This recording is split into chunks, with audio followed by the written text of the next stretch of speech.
Imagine this.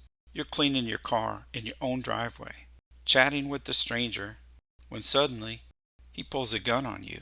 That is exactly what happened this past Wednesday in Aldine, Texas. I'm going to break all of this down for you. What went wrong and how you might avoid the same thing happening to you or somebody you love. Hey guys, retired Lieutenant Todd Heaton with Humilitas first. This happened Wednesday afternoon, August 27th, 2025. The victim, he gets home and starts cleaning his car. Just moved into a house in Aldine, Texas. What does this little move right here tell you? They just started to talk. What's this stranger telling you with his shoulders, hips, and feet? Well, what he's telling me is he intends to go back the way that he came when this conversation is finished. Wouldn't a normal person who just started to talk to you just continue to face you? What's up with the skittish behavior? Why are you nervous? In my opinion, this is a little tell. It's a little cue. A heads up that something might be afoot. So why the about face?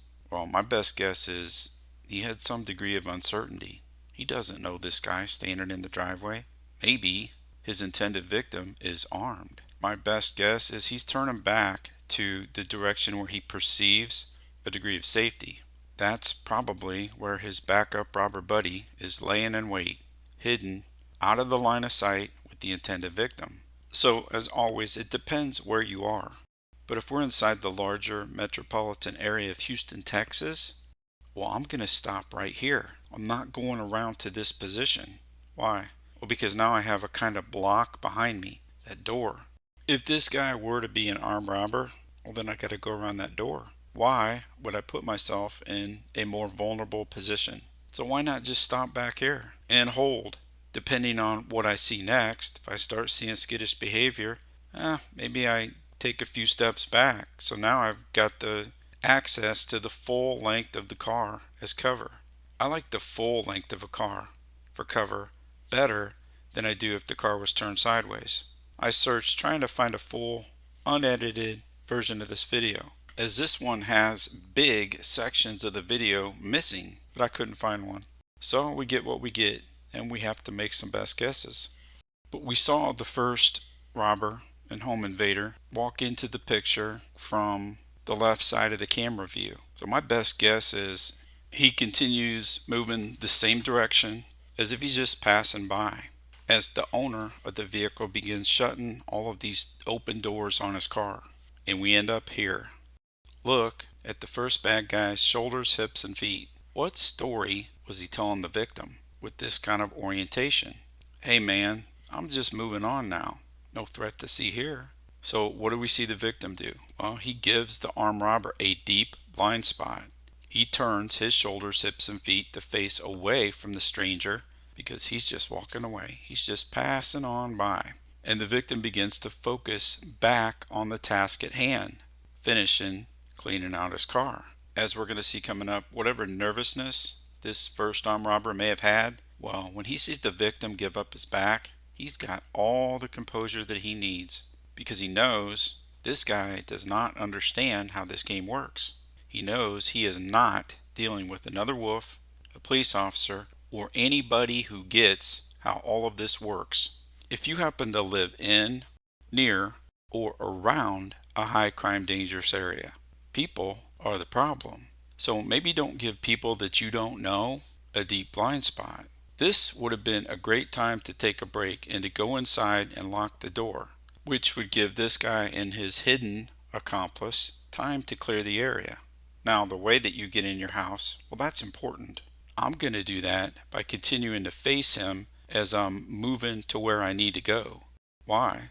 Well, because he doesn't know if I'm armed or not. But when you give your back to a predator, well, this is most likely what comes next. As the bad guy sees that he has the position of advantage, he has the deep blind spot, what does he do? Well, he pivots about 90 degrees, simultaneously drawing, bringing the gun up, and beginning to dominate by threat of death or great bodily harm. The victim, he ducks into the car, but the robber just simply closes with him and gets him back out of the car at gunpoint. The news story says that there was a second guy, but it doesn't show us like where he came from. The first time we see the second guy is right here. As the victim explains what happened, this pair of robbers, they force him inside of his home at gunpoint. The victim is now 100% at the mercy of two very dangerous men. So what if this victim had family inside the home? Look, it's never just about the cash, car, or the cell phone. It is about the threat of death. And here it's also about whatever else these two might have in mind for you and yours once you're in that secondary, hidden crime scene. Once inside, they end up telling him to lay down on the floor and demand cash. He gives up his wallet, and the second guy, he goes back outside to search the victim's car. So that's the first time we see him. Where did he come from?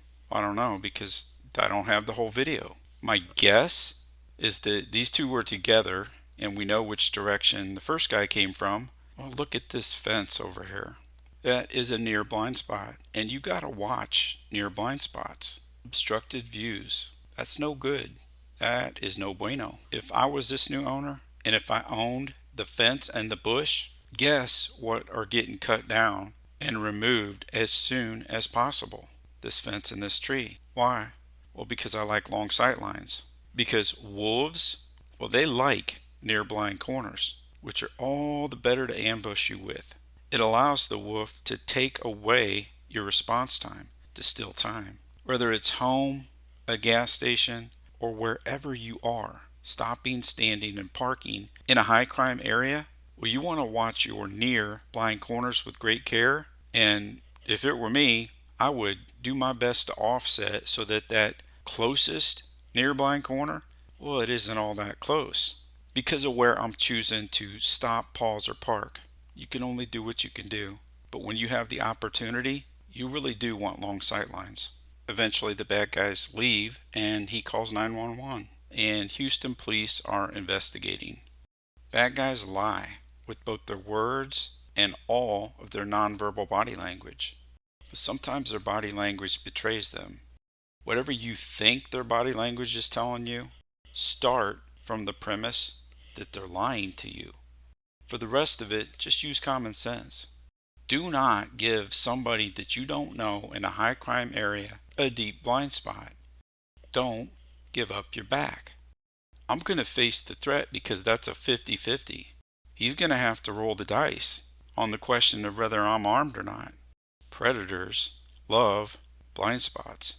Don't give up your back, because if you do that, it takes it from a 50-50 facing the threat to probably a 99-1 with all of the odds stacked in his direction.